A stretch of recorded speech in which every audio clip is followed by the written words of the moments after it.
Welcome to our webinar series. And today it's my pleasure to have with me Julien Laudet. By the way, we'll wait another couple of minutes. As per our habit and tradition, we'll start 3 minutes past the hour, just to give time to let joiners to log in, get comfy, and we'll get started in 3 minutes.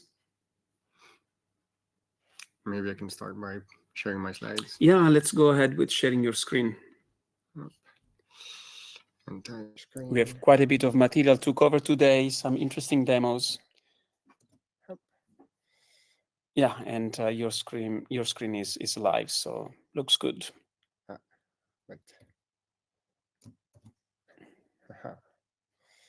First technical issue, which is Keynote. Okay, that's good. Apparently clicking on the hide button for Demio also hides Keynote. Yeah.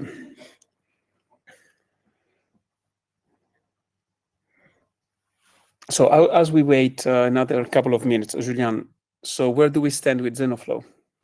We just released yesterday the alpha version of the next alpha version of Zenoh-Flow, the 0.6.0.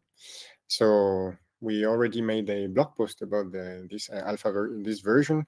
So in the upcoming days, I will be updating the blog post to reflect the changes that we had there. So the first milestone, I would say, after the huge refactoring that has been going on, which is opening the door for new evolutions that I'm quite looking forward to. So there were quite a few simplifications in the user experience, right? Which we'll see in this webinar. And as you mentioned, opening the doors to some interesting innovations that we'll describe toward the tail of the webinar. Yeah. Look, shall we start? It's almost... Yeah, I'd say let's get going, because there is quite a bit of material to cover, and we are roughly there. Based on my watch, we're essentially 3 minutes past the hour. So let's go. So the floor is yours. Thank you, Angelo. So welcome to our webinar, where today we're going to be discussing with Angelo what we've been working on Zenoh-Flow, which is a data flow programming framework that we're building on top of Zenoh. So without further ado, what is data flow programming? So data flow programming is not a new paradigm. It was introduced formally in the 60s by Jack Dennis. And we also had, since we're located in France on the Saclay Plateau, in the 70s, there was Gilles Kahn, a researcher at CEA, that introduced as well the Kahn processing network, which is roughly the same. And actually was working literally, a few hundred meters away from here, right? So we have to mention him. Exactly. So why data flow programming is interesting? Well, it's ever since it was introduced, it's been used as a natural paradigm if we want to compose applications where we can really separate the different steps of the application in these steps, and also that when they operate on streams of data. And streams of data fits perfectly the bill of Zenoh. And it's a nice way of building distributed systems. I mean, parallel, concurrent, and distributed system. I think it's worth mentioning that this paradigm, you mentioned Kahn. Kahn was working at CEA, that back then was designing and still designs lots of technology that goes in nuclear power plants. And you need to have systems that are easy to reason about, that are composable, that you can prove certain properties, as you can in Kahn networks. Yeah, one of these properties being deterministic. Exactly, yeah. So, well, we felt it was natural to go with Zenoh on this. So what are the key principles of data flow programming? So as Angelo mentioned, the idea was to really model your application in a way that we can easily reason about and even have some properties, for instance, being deterministic. So data flow programming basically is really the idea of modeling your application as a directed graph of data. And we can really see at each of the operators that we can see on the slides that node B is sending data to node A is sending data to node B, which is then sending to node D and C, etc. And so we really can model that flow of data between the operators. And I think there is another important property that I would say the purist of data flow programming embrace, which is the lack of side effect in operator. So all of a sudden it gets very easy to reason about, and very composable. Yeah. One of the, if we are going with the purist, also one of the properties that they want to uphold is the fact that it's a directed acyclic graph. Yeah. So being acyclic is a nice property, especially if we want to model and reason, but it doesn't cover all the cases. So in Zenoh-Flow, we're aiming to support also graphs that contain cycles, but we're going to talk about this towards the end of the presentation. Yeah, and even if you think about a control loop with feedback, yes, usually you have a cycle, right? And DataFlow feels very natural for that too. Exactly, so, even a simple PID, you need to have the feedback. Exactly. So knowing this, so why do we think DataFlow fits well with Zenoh? Well, just like, I hope the animation didn't cut too much, but just like the animation showed, having an application that is divided into several steps nowadays not necessarily has to go on a single machine. You might want to distribute it over several machines. And the moment you want to distribute on several machines, you need to communicate. And this is where we believe that leveraging the power of Zenoh, its publish-subscribe, its query mechanism, fits really well and offers new possibilities. Yeah, and I think there is another dimension too, right? When we did Zenoh as a protocol, we wanted to break the silos that exist between the world of the micro, the world of, I would say, traditional computing system, and the world of the cloud, where the technological ecosystem are different. And to deal with data in motion that at rest in this continuum was very complicated before Zenoh. But when we started looking at DataFlow programming is used today in frameworks that are applied on the cloud, and there are completely different frameworks that are used, for instance, in robotics, or in aerospace, for instance, in radars, right? And so on and so forth. And so it's as if vertical solution had been built for each one of these segments. And one of the aim of Zenoh-Flow, as you show in this diagram, is precisely to bridge. Just like Zenoh is bridging from the microcontrollers to the cloud, we really want Zenoh-Flow to be able to achieve the same thing. Yeah. And this time modeling your entire applications. End to end, yeah. And so this is very nice, but also we want to show that this idea was also originally we had a customer that actually told us it would be interesting to try to build such a data flow programming framework on top of Zenoh. And the reference use case was the application you can see on the right, which is the autonomous driving pipeline for the pilot project. So pilot is a project that we developed at the University of Berkeley. And basically their aim with this prototype at the time was to see if they could replace the underlying data flow programming framework they had with something that leverages Zenoh, and see if we could have the same performance, and if not better. Or better, yeah. Right. That was one of the points, yeah.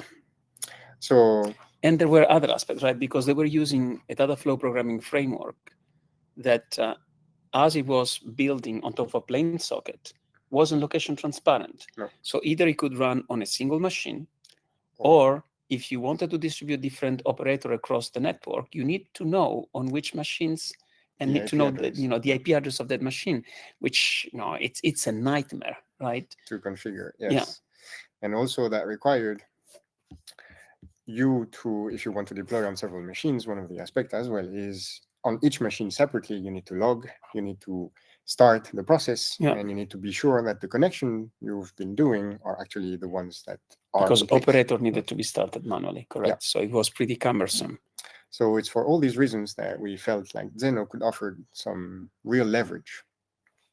And so speaking of this prototype, so did we achieve it? So have a small video that hopefully will stream well, where we could see the result of this port. So what you can see right now is really the pilot autonomous driving pipeline that is running on top of Zenoh-Flow instead of the previous data flow programming framework. Yeah.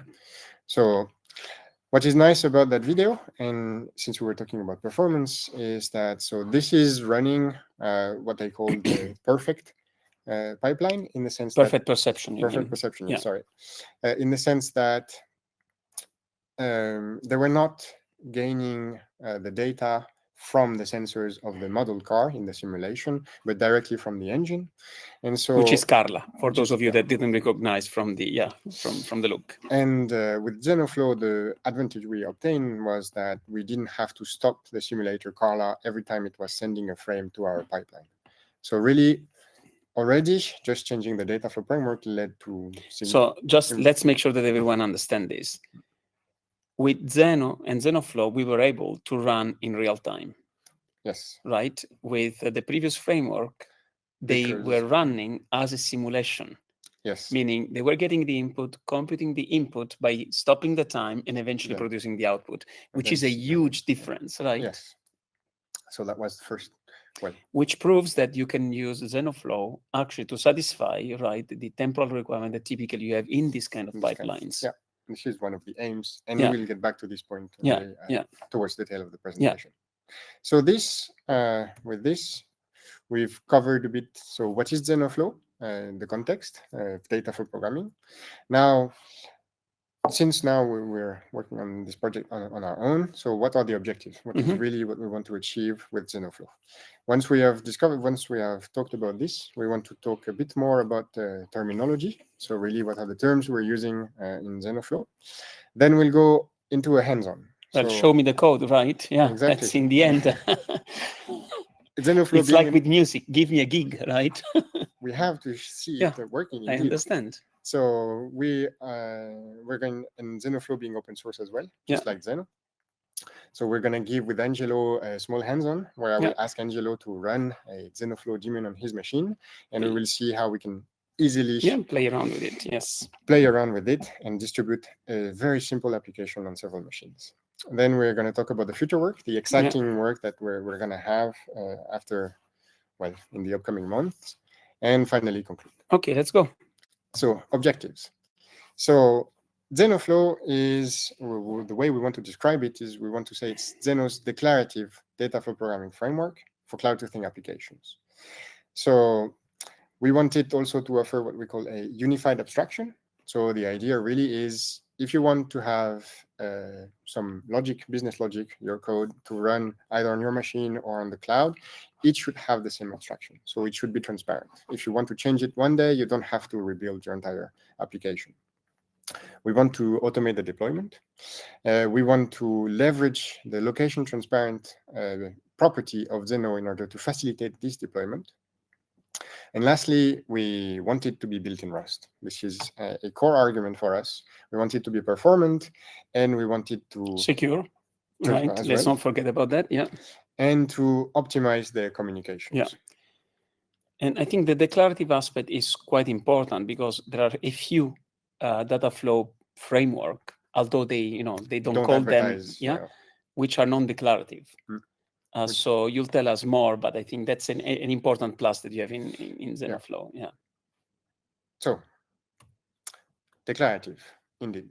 So the idea for a Zenoh-Flow application is for users to tell us in a descriptor file how the application is structured. So, and we really want to enforce that descriptor. So the idea would really be for Zenoh-Flow, even before trying to deploy it or run it, is to really make sure that what is written is valid. So, and by the way, this also means that I might do a flow without doing any programmer, right? Yeah.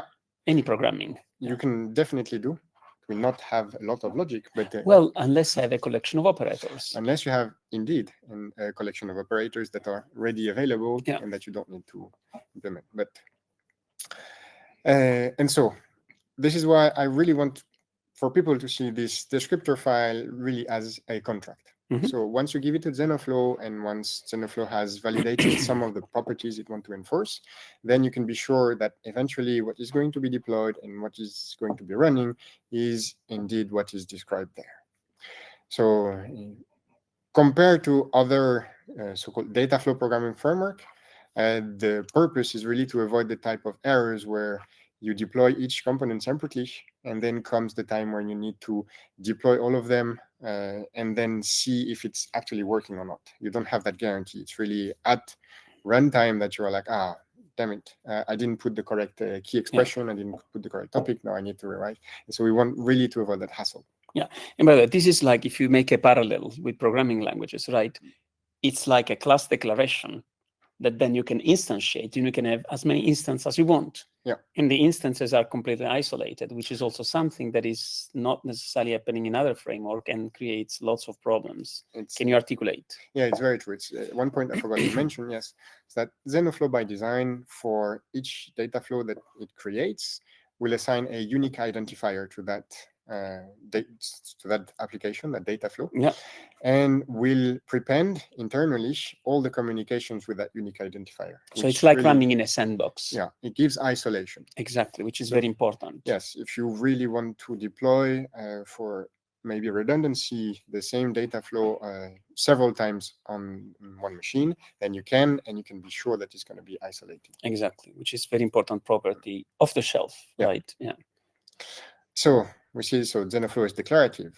Now, in that slide, where I recall the previous slide when we said data flow with Zenoh, I want to mention that really we want to help people deploy their application on multiple devices.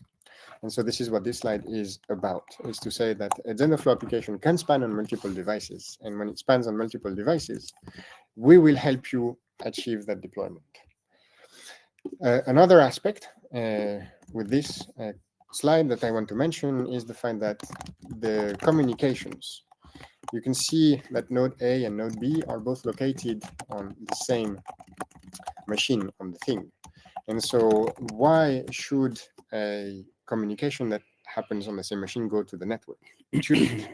And so this is one of the optimizations that we perform with the Zenoh-Flow, is that if a Zenoh-Flow runtime detects that two nodes are co-located on the same process, then it will never use shared memory or go through the network. It will simply pass pointers from one node to the other to transmit data, which leads to huge performance benefits. Yeah. So Zenoh-Flow is declarative. It's a cloud-to-thing applications that it allows cloud-to-thing applications. So we facilitate transparent zero-copy optimization. Yes, facilitate optimization. So now the other aspect that we want to talk about regarding Zenoh-Flow is its execution model. So we have multiple nodes. Some of them will gather data from outside and will feed it to the data flow to the application. We have some nodes that are processing over these nodes and then sending the result elsewhere. So how are they executed? So right now, Zenoh-Flow supports the data, what we call the data-driven execution model. The idea is that each node will run in a separate task. And I use the word task in the Rust context. I will get back to that right after. And they will basically be waiting for their inputs and perform computation as soon as an input is available. This leads to one property, which is the fact that we cannot optimize much the execution order with this. So although it's very suited for data intensive application that really are waiting for input and then performing, for other use cases, we feel that this execution model is not enough. And this is one of the exciting future works that we'll be working on. So now I mentioned task, and so in Rust you have the possibility to use asynchronous tasks through an asynchronous executor. And basically, if you want, we could more or less map it to a thread, even though not really. It's lighter than a thread, and the idea is that you can spawn a multitude of tasks on a very limited thread pool, and that executor will make it sure to process them as fast as possible. And I think the biggest advantage, because people could argue a data flow, with the exception of the source and the sink, it's highly likely to be CPU bound as opposed to IO bound. Yeah. So why use a sync task? And I think there is a very good reason, because a graph can be massive, right? And any framework that binds operator to actual OS threads is going to trash a machine. Because if you have, the ideal number, even for a CPU-bound computation of threads that you want, is exactly the same as the number of cores, which is the guarantees that we have with async. So the advantage of async is that we can have this illusion of concurrency, but then automatically mapped by the framework in the optimal number of OS threads that ensures that we always do the best utilization in terms of concurrency without trashing our machine right? Yeah. And without having to re-implement, complex thread pool logic and so on and so forth. So I think it's a good advantage. Some people underestimate actually the advantage of async also for CPU bound if you really want to have, lots of tasks. Yeah. And this is exactly one of the properties, like being able to really like distribute the load over the different threads on the core that we can leverage later on to do some, for instance, let's say real-time safety critical applications. So I think with this, we've seen kind of the objectives and properties of Zenoh-Flow. So now let's talk a bit more about the terminology we're going to use. And that's a very good transition because you just mentioned sink and source.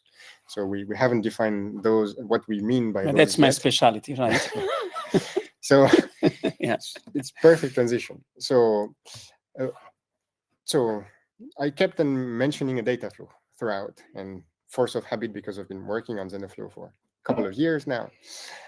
So a data flow in the Zenoh-Flow vocabulary represents your entire application.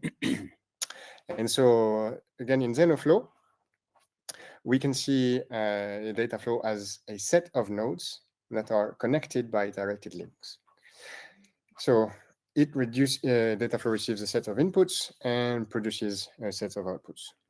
In Zenoh-Flow, we also want a data flow to be deterministic, where we want the same set of inputs to produce the same set of outputs. So this property is guaranteed. So contrary to purists in data flow would argue is that to be stateless, our operators can maintain state.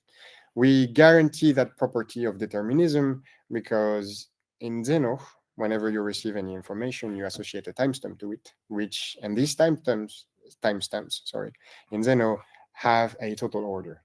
So we can be sure that given that total order, we can replay exactly the events at the same time as which they arrive. Yeah, and then obviously, yes, but there is another hidden assumption, which is that the operator are deterministic. Yeah. Right. Yeah. So either they are stateless, and well, it's more than stateless because they need to be stateless and in a way pure, right? Because if we want to be really strict, random number generation, it's a side effect and would make your operator non-deterministic and so would mess everything up. We still, our definition of determinism maybe is a bit relaxed. No, I think it's common sense, but it's good sometimes, So this is this is data, what we call the data flow in Zenoh-Flow. Now, as I mentioned, nodes. So nodes are a node is a computing unit. So in Zenoh-Flow right now we support 3 types of nodes. So we have a source. So as Angelo and I mentioned earlier, the idea for a source is to send data to downstream nodes. This is basically your node that is going to interact with the outside world. For instance, a sensor in an autonomous driving car or robot would be a perfect example of a source, fetching data at a couple of hertz. Then we have the, let's say, opposite end of a source, which is a sink. And so the idea of a sink is to send the result of the entire data flow processing back to the outside world. They're kind of like your exit points for the data flow. And in the middle, we have the operators. So the operators, they perform transformations on the data. So this is where you would put the business logic of your application. Yeah. And if that business logic is really can be separated into multiple steps that could be executed in parallel, then an operator is where you would put these. You put them in separate operators, design your flow such that they can execute in parallel, and you would gain. Yeah, and the advantage of a data flow programming is that you can leverage 2 aspects of parallelism: actual concurrency and pipeline. Yeah, because you have the 2 dimension, which is quite powerful if you use it in the right way. Yeah. So we said data flow is a set of nodes that are connected with links. So a link, indeed, quite simple, connects 2 nodes. Specifically, it connects an output to an input. So in Zenoh-Flow, we have the property that an output can be connected to multiple inputs. So this is, again, leveraging, if the nodes are connected, are on different machines, the subscriber of Zenoh. So you subscribe to a key expression and multiple subscribers can receive the same publication. However, for many good reasons, we do not want an input to receive data from several outputs. We really want an input to receive data from a single output. This is really to facilitate the modeling of your application, make it solid, because if at some point you have you connect several outputs to the same input, it becomes hard to detect where the data was coming from, and then you go back to having to add metadata to the data you're sending, which is not ideal. And so this is why we're forcing a single output for an input receiving data from a single output. So well, the fact that we have different nodes that do different things mean that not all of them have inputs and outputs. Logically, a source only has outputs because the data it receives comes from the outside world, so it's not connected. Similarly, a sink only has inputs because it will receive the result of a computation and just send it to the outside world, the database, for instance, or the steering wheel of the car and the engine. And an operator, while operating on data and producing a result, has both. So now the one last aspect that we have in a data flow is the mapping. So mapping, the idea is really to facilitate the distribution of your application across different machines. And so for that, we allow users to assign a specific Zenoh-Flow runtime, to assign nodes to a specific Zenoh-Flow runtime. This is what we can see on the picture on the right, where we have the unique identifier of a runtime, and we're saying that the sensors and the DBW system must be running on that runtime. Maybe that runtime is actually the HPC that is running inside the car, and we indeed want the sensors to be running there. We can see the behavior planner that we have somewhere else. Maybe there is another computing unit inside the car. It is more powerful with a dedicated GPU, and would be much better to have the behavior planner there. Yeah. So this is why we force user to specify a unique identifier, because again, we believe that we would run in a fully distributed setting, so several runtime could have. And eventually we plan to support a tag system, right? That you could express what you're looking for. Yeah.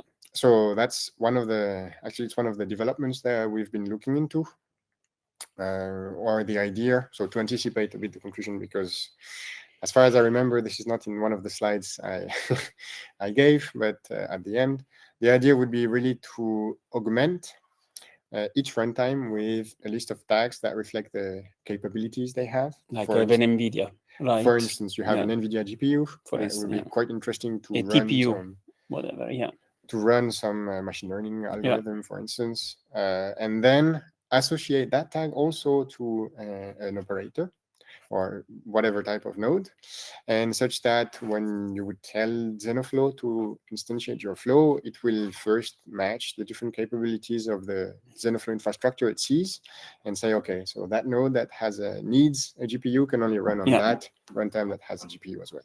Yeah, cool. So in order to facilitate usage, we have one last property that in order to not surprise users, the idea is if you don't specify any runtime in the mapping section, if you don't specify anything, Zenoh-Flow will default to loading all the nodes that don't have that mapping to the Zenoh-Flow runtime that was contacted. So as we will see soon after in the hands-on session, whenever you ask to instantiate a data flow, the tool that we've developed will look at all the available runtimes and select one randomly. So in that case, no mapping, that runtime you pick one. Everything. Yeah. And so with this, I think I've set out the groundwork. So we've seen what is Zenoh-Flow, we've seen the objective. We're now a bit more familiar with the terms we're going to use. So let's get into a small hands-on session. So in order to if later on users want to replicate the small hands-on session, so the prerequisite you have is that you need to install the tool that we've built. The cargo requirement is the Rust package manager. Yeah. So you need to have a working Rust installation on your machine as well. So the first tool is ZFCTL. ZFCTL is really the way we use to interact with the daemons that are reachable through Zenoh. And let me make a small parenthesis here. And so I mentioned daemons and runtimes. So Zenoh-Flow runtime is actually the core of the logic as to how to run your application and how to run your nodes. The daemon is a wrapper around that runtime that will receive requests coming from Zenoh and then forwards them to the runtime it embeds. So if you hear me say daemon or runtime, you can understand that I'm referring to internal logic. The second tool you would need to install is the Zenoh-Flow standalone daemon. So it's a ready-to-use Zenoh-Flow daemon.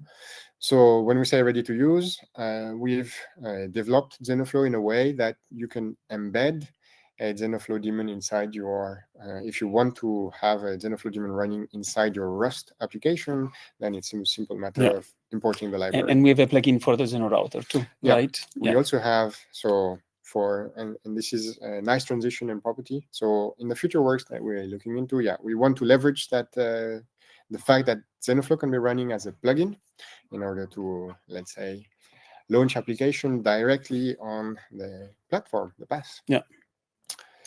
So with this, so let me already first make sure that I have. So if I go cargo install, so let's first install just to show that I am using. Okay, so that is there.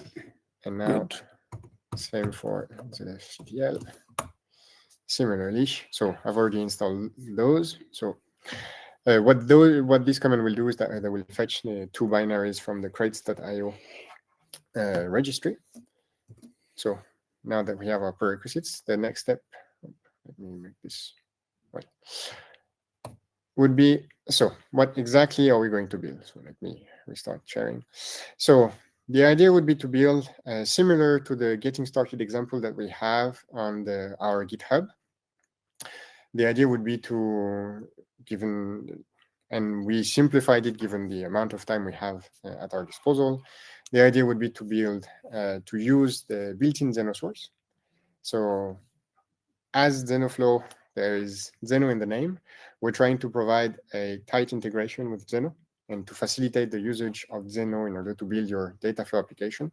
So we're going to leverage the built-in Zenoh source and the built-in Zenoh sync that require no actual code to be used, simply specifying some topics, key expression.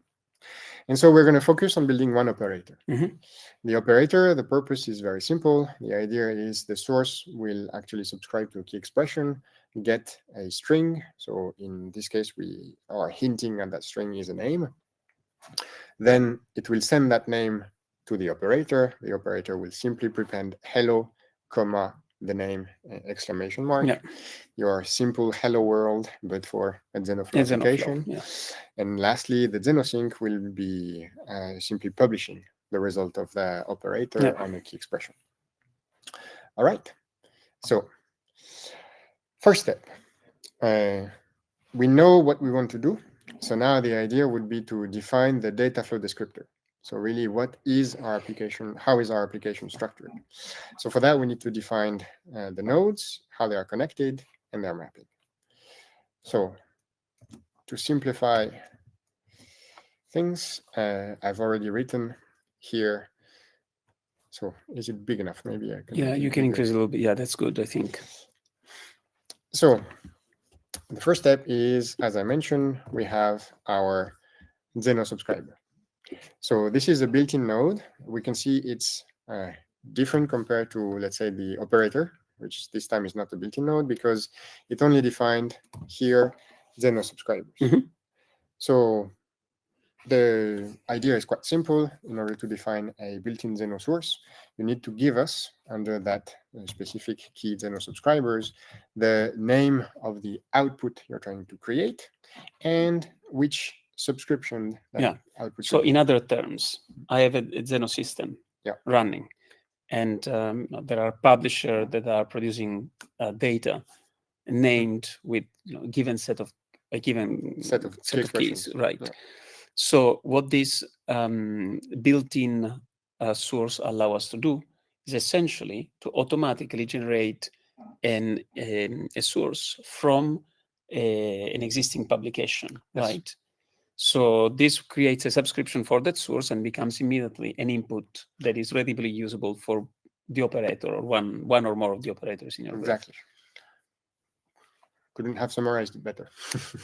So indeed, we're creating, basically under the hood, we're creating Zenoh subscribers. So if you already have a running Zenoh system, you can create simply with this a subscriber for the set of key expression that you want. Note that you don't need to have a single subscription. You can have, for instance, I don't know, hello, and add as many key expression as you want. So Zenoh subscriber, a built-in Zenoh subscriber for a Zenoh-Flow source respects the entire set of what is supported by regular subscriber in Zenoh. Yeah. Before I jump into the operator, let me explain the sync. So the sync, similarly, instead of creating a subscriber, you're creating a publisher. And so again, you need to give a name to the key expression that you want, and that name will be reused in the links in the section below. Okay, so these are specific built-in nodes. For now, we're supporting only Zenoh, but nothing prevents us from implementing other. Yeah, it could be a DDS, an MQTT, whatever, right? Some IP doesn't really matter. It doesn't matter. We just need to have to implement the logic we need, and we're good to go. And that's also nice because completely abstracts the operator from how it's getting the data or where it's going to, Eventually, what users that want to manipulate these will only have to do receive and send. Absolutely. Which are completely agnostic to from the underlying. So we'll see that on the code. So you can have, I didn't talk about the ID, but for each type of node, you need to have an ID that is unique for the entire data flow. You can have several nodes that are exactly the same, that have exactly the same logic. And then if you want to have multiple of the same operators, just give them different IDs and you're good to go. Okay, so we've seen the built-in source and the built-in sync that are a bit different compared to other. So regular operators, regular nodes look like this. We see the same structure with an ID. You can have an optional description, which is, for instance, the hello world operator. And then you need to give here, the path where Zenoh-Flow can find the shared library that contains your logic. So this is one aspect that I didn't mention. In order to load an operator, Zenoh-Flow will be looking for a shared library. We are supporting as well, technically, it hasn't been ported yet to the latest version 0.6.0 alpha, but we also support, we're going to very soon as well to support Python script. So basically, you would say here that instead of giving the shared library, you would give the path to the Python script. Now, much like, it needs to have an input, a set of inputs and a set of outputs. And by the way, because when you look at this the first time, if you're not familiar with Zenoh-Flow, you will think that the name is the name of the subscription. No, it's actually how you are naming, right? Yes. That input in that case. And we see it from the greeting that is below. So it's worth pointing. So, and you actually don't have to have the same name. So in here, we really want our source to be connected to our operator. It's a coincidence. Well, it's easier for me to read it. I think it's good. It's good because it's really a naming convention that I put the same names because I know that they are going to be connected together. But it's not a requirement. No need. And we'll see that in the links. So similarly, it has to have a set of outputs. And once you have done that, you've told Zenoh-Flow exactly which source operators and sync you have in your flow. So things to keep in mind, simple. You need to have a unique identifier for all your nodes. They should have a different name. As we want to really, it's a contract and we want to give guarantees. If you do not specify the same name, you don't have to wait for your flow to be running to have the error. Really, Zenoh-Flow will tell you as soon as possible, okay, there is a problem, and it will refuse to instantiate your flow. Okay. So we've defined this. Now for the links. So the links basically take the same information. So let me see if I can. No, I wanted to split my screen, but I think that's going to be No, enough. but I think this is pretty easy to follow, right? So, yeah. So it's a bit verbose, but this is how YAML forces us to do things. And the idea would be to here describe, okay, so you have your, where does your information go? So from which node and to which other node? Yeah. So in here we have a Zenoh sub. Its output name is going to the input name of the node Yeah. greeter. So, and as the section says, we are really defining links, Yes. right? Yeah. It's really as so Yeah. can get a bit verbose. This is also something that we wishing to have in the pipeline soon, but to facilitate, so if your data flow is quite huge, so defining all these links manually can be tedious. So we're hoping to get working on some graphical interface, maybe leveraging something that is already existing, like which in Node-RED, in order to facilitate creating these. Yeah. So then it's always good to have a textual representation, because in the end, sometimes you just have a terminal and you need to be able, to edit. And so terminal it's supported. Lastly, so I kept it optional, and we will change it after. So here you have the mapping. So I'm not specifying anything. So that will force Zenoh-Flow into its default behavior. Default behavior will be to run everything on the Zenoh-Flow daemon/runtime that has been contacted. Yeah. So the first one you find, essentially. Yeah. Okay. So lots of information. Just to summarize, for the data flow descriptor, you need to define your nodes. So there are 3 sections: source, operator, sink, then your links. And with that, you are good to go. You have the first basis. Yeah. Should we validate this, Tomo? So how do you want to validate it? No, I mean, or do you want to go? What do you want to do? Do you want to deploy already or show the implementation of the operator? So I think, what I had in mind next was to show the implementation of the operator. Okay, so let's do But that. for the sake of explaining what I said, let's pretend here that I didn't give the correct name. I put 2A inadvertently. And then let me use my command line tool, ZettaScale. So first, so in order to have it working, I first need to start my Zenoh-Flow daemon. So let me,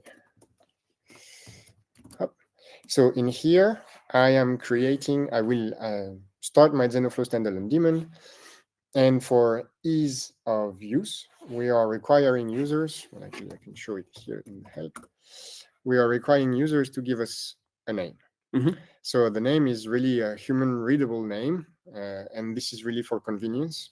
So to facilitate interacting with your infrastructure, because if you have many daemon, and it's good to know, the name is easier to read. So let's put my first name. So in here, we know that we have started a Zenoh-Flow daemon, and how we can be sure. So I'm anticipating a bit the slides. So we can be sure that my runtime is running, because when I use my command line tool, ZettaScale, to see the different runtimes that are running, I see. Okay, look, I'm going to start a runtime. So Angelo next to me just started a runtime. So now if I run the command again, I could see that there we go. Have now another runtime that is Kiddos. Yeah, and if I stop mine, and indeed, it's gone. Yeah, so nice. So now we have a Zenoh-Flow runtime that is running. We said that even before deploying it, it will try to see if it's valid. So let's try to instance. So just to show that I'm giving the proper name. So I'm indeed in that folder. So users Julien dev Zenoh-Flow webinar. So now let me try to. So here with the -n option, I'm actually asking Zenoh-Flow CTL to ask the runtime, the Zenoh-Flow daemon that has the name Julien, to deploy perform that operation. And so here we have the YAML, and what is going to happen is that here indeed, so for us, the data flow does not appear to be valid. So it's telling me that the two section of that link does not exist. So the Zenoh-Flow subname is connected to greater name. And so it's telling me that does the node greater exist? And does it have an input name? Indeed, that Good. input does not exist. So even before we're trying to run our application, we're seeing that it would be very hard to debug this if if you didn't have. So exactly. The purpose, really one of the motivation, and I feel this is something we took, from, at least personally, from Rust, which is if I can avoid users from making mistakes, then I should do it. Yeah, of course. Yeah, that's so. So this proves the point that indeed we are, and so now let me get back quickly to my slides, and I'm looking at the time we're quickly running out. So we have described our the structure of our application. So we really have the nodes, and so we say, okay, we are going to write an operator, and that operator will have one input and one output, name and greeting. So how do we write that operator? So we have some, on the right is really the structure you need to observe. So you need to define a structure on which on top you put export operator. So that export operator is because when we are creating the shared library with Zenoh-Flow is going to look for some symbols, and in order to more than just symbols, it's actually going to look for also the version of the Rust compiler that has been used, as well as the version of Zenoh-Flow that has been used. So we're performing these additional checks because Rust, as of today, and I don't think it's going to have for a long time, does not have a stable ABI. So our purpose with this is to minimize the risk of having some layout in memory for your operator and Zenoh-Flow that are not compatible. As we say in French, I am touching wood. But up until now, we never had any issues with ABI stability running the different data flows we've tried. So these checks are here to minimize the risks. Then you have two traits that you need to implement. The first one is operator, because we're creating an operator. So this is what we have to do. And then we have to implement the node, which is really the logic that Zenoh-Flow is going to call in a loop all the time. So let's look at some code. So I have the operator here. So let me maybe show you first the cargo, if I can type correctly. So there are two dependencies you need to add in if you want to implement an operator. The first is async trait. So the purpose here is, even though it was introduced in the version 175 of Rust, the support for async trait, right now Zenoh-Flow requires version at least 174 in 060 alpha. So you still need that dependency on async trait. And then you need to import the Zenoh-Flow nodes crate. So with these two, you have everything you need to implement with basic functionalities an operator.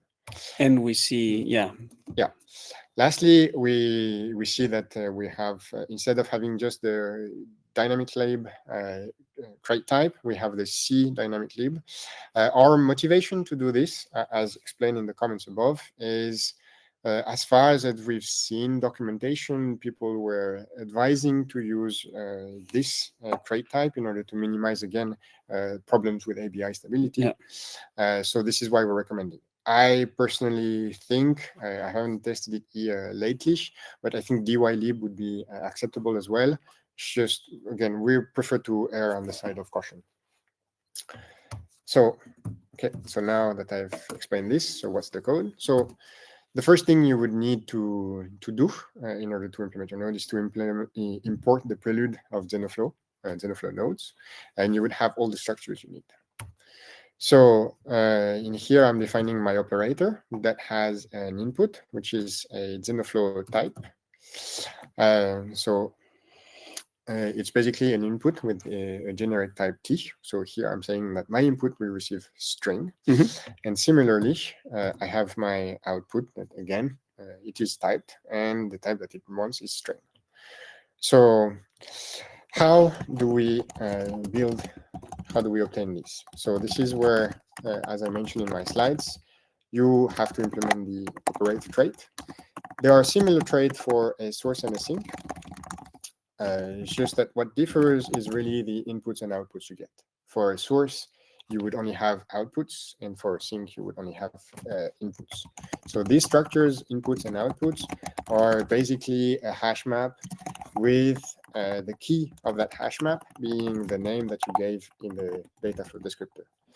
And this is where I can give really a heads up, warning, I wanted to say, in the sense that what you write really in the data flow descriptor is really what Zenoh-Flow is going to enforce. So if you write name in your data flow descriptor, this is the name it will have inside the hash maps that Zenoh-Flow will create. This is so that way you can really know, okay, that inputs has that name, and so we will create the inputs, the hash map based on what you gave us in the descriptor.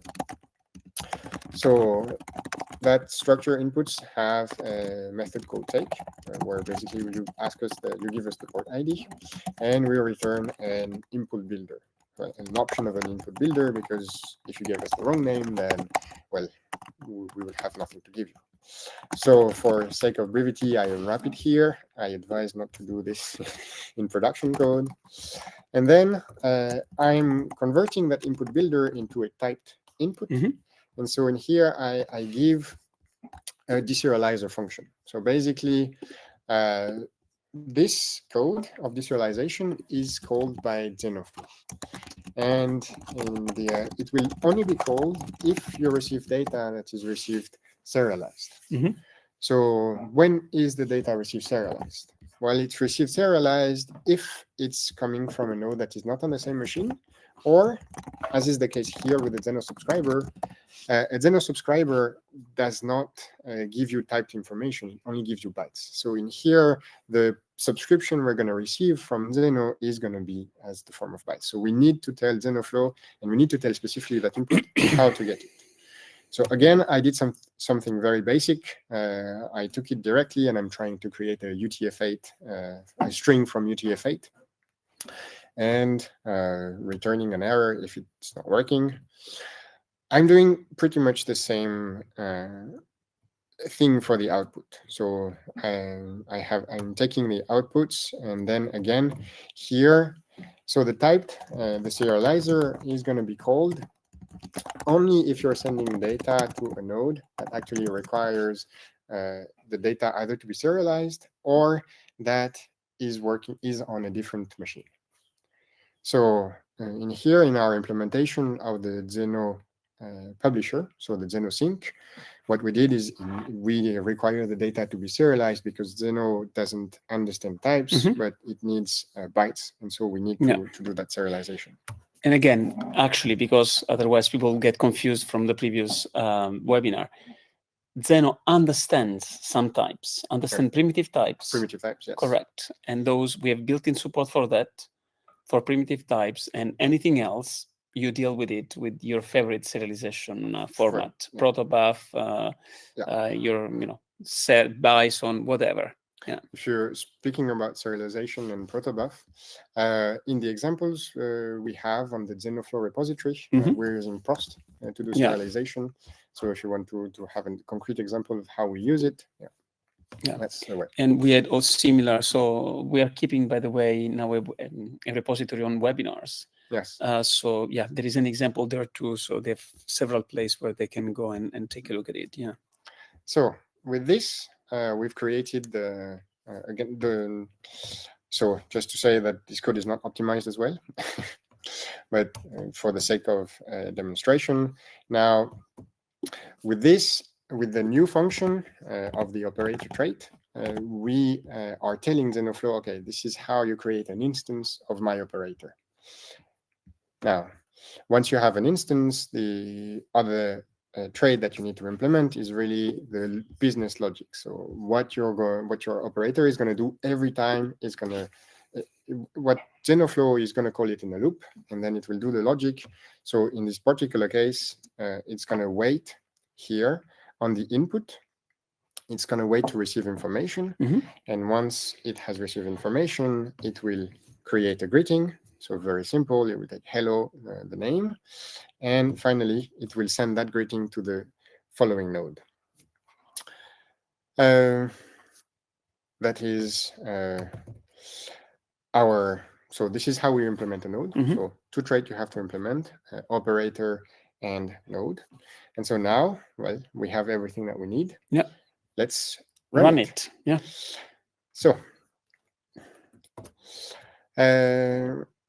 so let me check that for now my descriptor is correct. I have that library, so I need to check that I have compiled my library as well. So let me do a current build. So it was already compiled. Yeah. If we look at the file target, and we have lib operator, indeed target debug lib operator, we can see that we have indeed our library. Good. So now it's time to run it. So, and we still have a single runtime, so you might want to show just to, yes. Still there. We still have my runtime that is running, only mine. So right now, if I do instance, and I actually don't need to specify the runtime because there is only one. There is only one. And now I give it the path to the webinar. And we see here that a unique identifier has been returned. Yeah. So we cannot. So why we just see the unique identifier? Because it doesn't tell me if it was a success or a failure. So we cannot, given there is the possibility that your instantiation will happen on several runtimes, we cannot let the user wait. That doesn't make sense. Forever. So how do you figure out what is happening? So we have a specific comment for this. So we have ZettaScale instance, and now we can ask for its status. So let me take out that identifier. Let me paste it. And so here, so resolution is not the best, but what we can see here is that we indeed have our instance that has been loaded on the runtime that has that identifier, and which correspond indeed to the runtime. Does it mean it's running? So no, loaded doesn't mean that it's running. So how do we make it run? How do we make it run? Well, simple as well. Sorry, that's a reminder. I have a flight to catch. Okay. But we are still good. To be quick. Yeah. No. Let's take our time. And so the way you start an application is you need to tell Zenoh-Flow, your runtime, that you need to start it. So we are separating these two steps because, well, loading could take more time, especially if you're deploying on several machines. And so I'm back. Let's start. And so how do we know that it's running? Well, this is not what I wanted to do. We can still request its status. And here we can say indeed running. Yes, indeed great. Running. Let me... If it's smaller, it fits on the screen. So we can see that it's running, it's giving you the time, and it's telling on each runtime where all the nodes are running. So we can see that on my runtime, the greeter, the Zenoh-Sub, and the Zenoh-Pub are running. So now, does it work? That's always a big question, always, right? The demonstration effect. So in here, I think, so in here I had, yes. So because Zenoh-Flow is running on, relying on Zenoh, right now I've checked out the version 0.10.1 of Zenoh. I've compiled the example of a subscriber. I'm subscribing the key expression webinar greeting, which is the same here. Will be consuming anything produced by this. Exactly.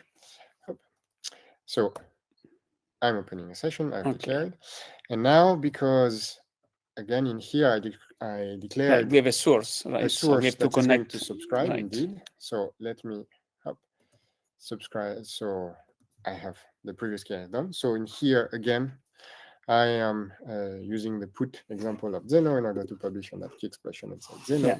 And if things go well, we should see on the subscriber, so above, a hello Zenoh. Yeah. So is it working? And indeed, it is working. Great. As expected. Yeah. And by the way, so I just want to, I addressed one question, but I just want to bring this one up.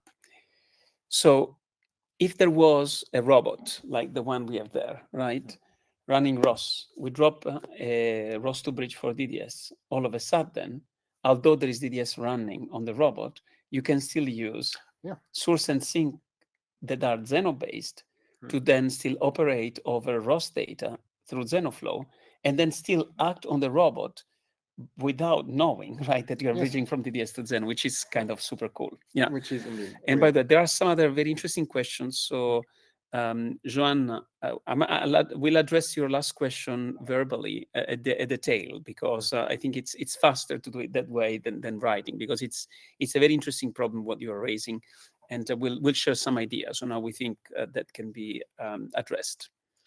So, given it's already past the 1 hour mark. We can go. I mean, do you want to? Let's finish what we were planning to finish, and then Okay, so maybe we're gonna skip the fact that I'm running some of the nodes on No, that's the coolest part. Okay, so in that case, I will kindly ask you, Angelo, to. But I will only start because you are kindly asking. Okay, let me go. Okay, it's running, so you might want to. I asked Angelo to run again runtime, so I need now to take that identifier and then to specify here. So the mapping, right? The mapping, indeed. So this is the unique identifier of Angelo's machine. And given Angelo, and right now we only support the file schema in order to retrieve the logic. So Angelo doesn't have the operator on his machine. So the only thing he can run right now is the Zenoh sub and the Zenoh pub.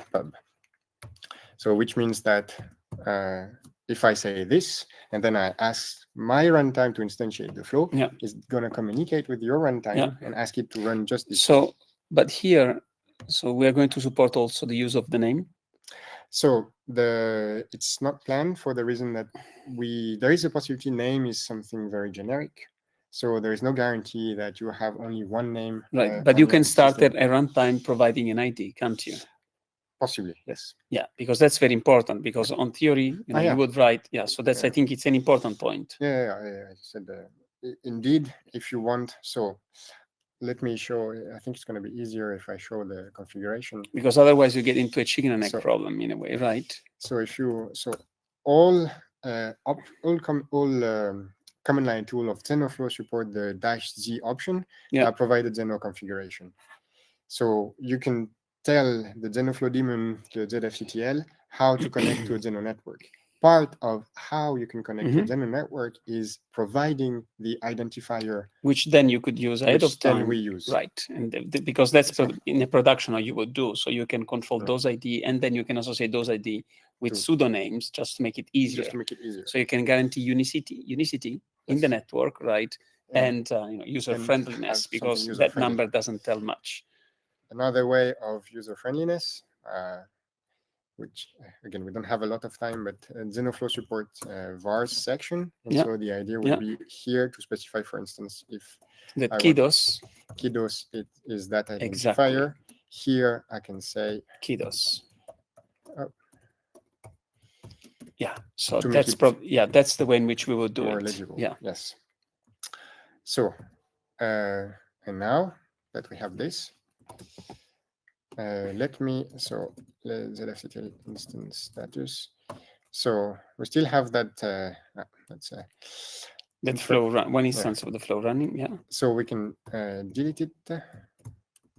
So in here it will stop it on my machine. So I prefer to delete it this one time because the isolation property is not respected, just for the simple reason that we're using Zenoh subscriber and publisher. So if we launch flows, they will both look up for the same key expression and produce. No, I mean, the point is not that it's not respected, right? Is that we are subscribing exactly to, we're subscribing to the same topics. So they are isolated, but they are doing the same thing. So we get it right. So we'll get it twice. So this is why I prefer to stop it.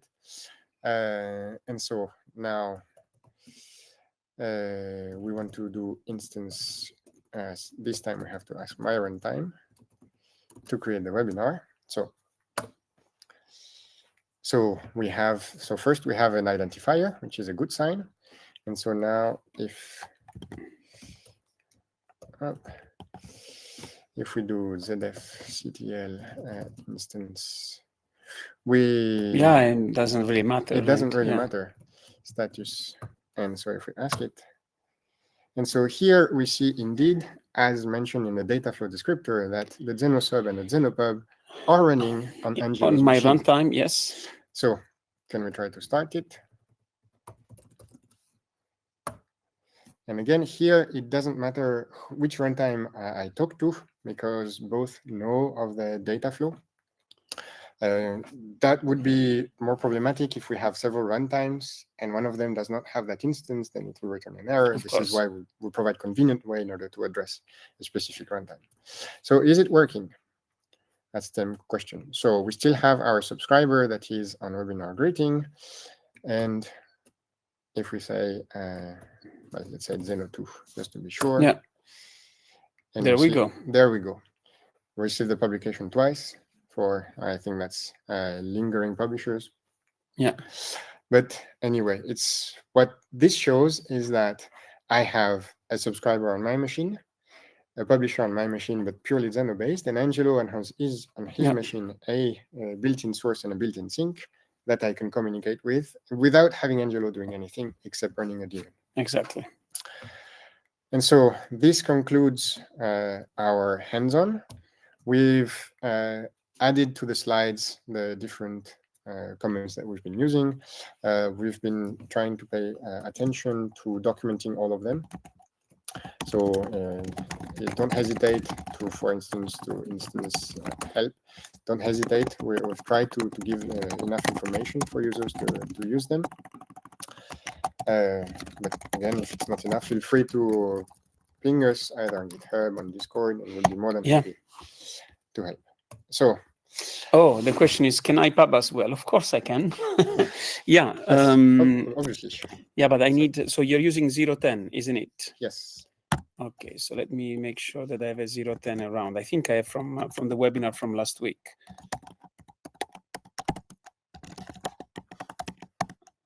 Yeah, I do have it. Okay, so you still running the subscriber there? Running. Okay. Let's then hold on a second. Online. Hold on.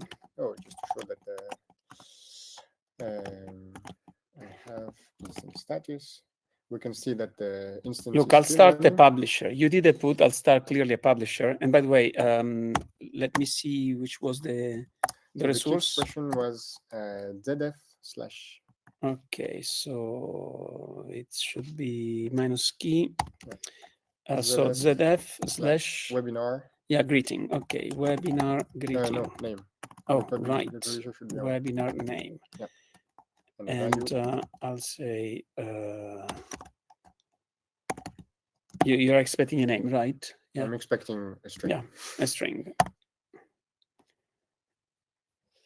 So we can see indeed that all the logic, Angelo is publishing, my subscriber is picking it up. Well, and I'll stop my publisher. I'll stop doing. His subscriber is picking it up because that's the Zenoh's built-in source that was running. And so now we can see indeed that great as intended. Cool.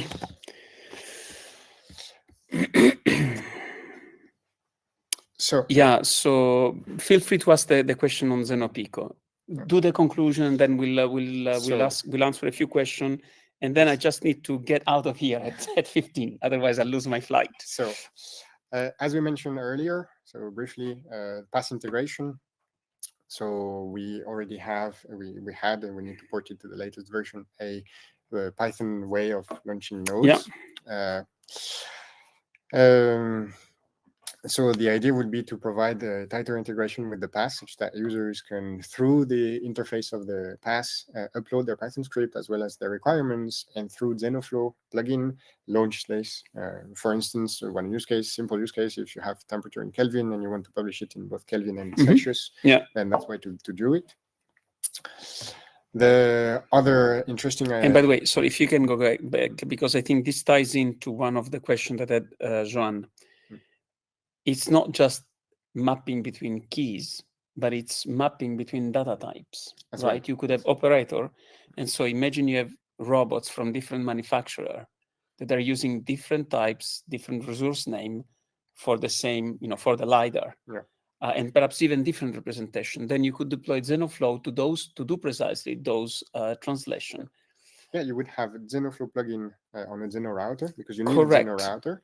In here, it will just subscribe to the key expression that and from it the would be a first vendor. and you would have a collection of Translate. operators that implement those translation, right? Yeah, and it's just a matter that would be your catalog, your integration catalog, and then you describe a flow, and you're in business. Exactly. Yeah. Okay, so let's keep going. Transcoding is indeed one of the use cases. We are investigating probably later by the end of the year. How to do a registry. Yeah. So the idea would be, for now, we're only supporting the file schema. So you need to have the shared library on the machine on which you want it to be deployed. That would be, the idea would be to relax that constraint by really say, okay, this is the URL of a shared library. It will be like the Zenoh-Flow hub. Yeah, exactly. And so that will simplify the deployment. Yeah. Just run your Zenoh-Flow daemon, and then it will fetch the from somewhere across the network. So and again, this will be highly likely leveraging the Zenoh query mechanism. So you will be fetching it from the closest place that has it. Yeah. You can, so that means you can have different storages that are just geo-distributed in a way that suits you, and you can leverage them. So this was on the let's say more convenient side of things for distributed applications. Now we're here, there is another aspect we're investigating, which is really closer to if we want to run a Zenoh-Flow data flow in a real-time manner on a single machine, for instance. It doesn't have to be on a single machine, but we really feel this is quite suited for this use case.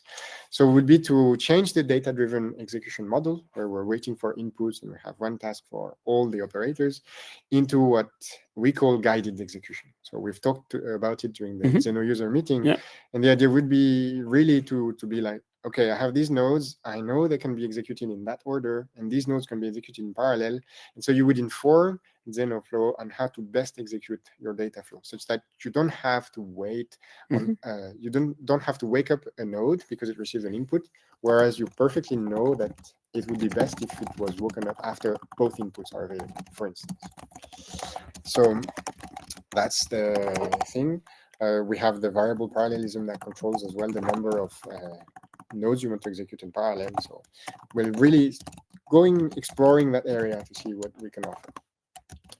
And that prompted us to think a bit more, and we're thinking that maybe instead of having something static, we could have something dynamic. And this opens up a lot more possibilities. And so what we have in mind is some form of a custom scheduler, where you could plug to that custom scheduler all the inputs and outputs of your flow. Well, all if you want to, but you're free to plug the inputs you want. And that node, its sole purpose is to analyze these inputs. Well, this is your application logic, so you will implement it, and to tell Zenoh-Flow which nodes to run next, which means that at runtime, depending on external factor, for instance, you can decide what to run next. And one of the use cases that I think in this unlocks is behavior trees inside Zenoh-Flow. So really, depending on what information you have, you can decide to start maybe one part of the data flow, another part, maybe another data flow, like doors open. And so thinking a bit more, we're thinking maybe why not go a step further, and this is something that we've been exploring, especially with some of our partners. Why not go into real time and explore how we can do to facilitate defining a real-time safety critical application on Zenoh-Flow. And what is the big difference there? Well, I mean, in terms of paradigm, it's no more data-driven. It's no more data-driven, no. It's time-driven. Exactly. It's really... So the idea would be to express inside your data flow a descriptor.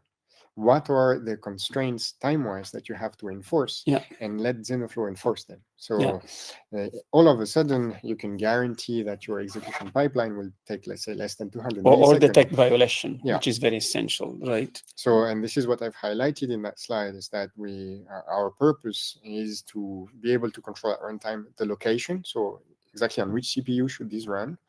The duration, maximum duration, okay, it should not take more than 50 milliseconds. If it takes more than that, then we deschedule it, put it on a fallback on another location, and also priority. If you have several threads that are several tasks that are running, several nodes that are running, which one has more priority? So being able to express all these constraints. And I think this is, it's 14, so have 1 minute to conclude. So this again was to say, okay, what is Zenoh-Flow? It's Zenoh's declarative data flow programming framework. We really want to have same abstraction, no matter where you run your nodes. We want to help users automate the deployment and also make it transparent, location transparent. Optimizing communication, being performant. This is what we want to have. During the hands-on experience, we show you how to create the descriptor, how to create an operator, how Zenoh-Flow optimizes communication, and also how you can interact. So I hope this was quite packed, quite intense compared to everything we had to cover, but I hope we gave you a nice overview. I think it was fine. It was. I enjoyed it. I'm pretty sure everyone enjoyed it. And so, was, yeah. To last words, I just wanted to say, so we're available on GitHub. If you are interested, we're also trying to make Zenoh-Flow independent, I put quotes, Eclipse project. So if you want to see the proposal we have, it's there. And well, we are. And as part of the SDV initiative, right? Yeah. You were, We Okay, so by the way, something else that might be worth pointing out, you showed how to write operator in Rust. Can I only write operator in Rust? So as I mentioned, so you can write them in Python. Soon you will be able to write them for the 0.6 version to write them in Python. We've been investigating a bit more how if you could write them in C++. And so, and we're thinking maybe, why not look into WebAssembly? Exactly, yeah. So well, this is work for future. Okay, sounds good. That. Thank you very much for listening. Yeah, so hold on, because so I think I've answered most of the question. As I mentioned, Joanne, very good question. Feel free to follow up. Maybe we can organize an offline discussion, but I think we tried to answer the bulk of the question. Then there was an unrelated question from Itamar on support for BLE. So we are not adding it as it stands now. The best things would be reach us out on Discord and we can have a chat. I believe I've seen the exchange you've had with Carlos. There are quite a few things going on for V1 on Pico. I'm not so sure that we will manage to squeeze in BLE on V1, which is coming up very, very fast. So it's a matter of a couple of months. In that respect, so Julien, thank you very much. I mean, you know that I was always a fan of Zenoh-Flow, right? It's powerful, it's elegant, it helps really structuring distributed application. If you use it properly, I think you can get very nice semantics, and it breaks the wall, right?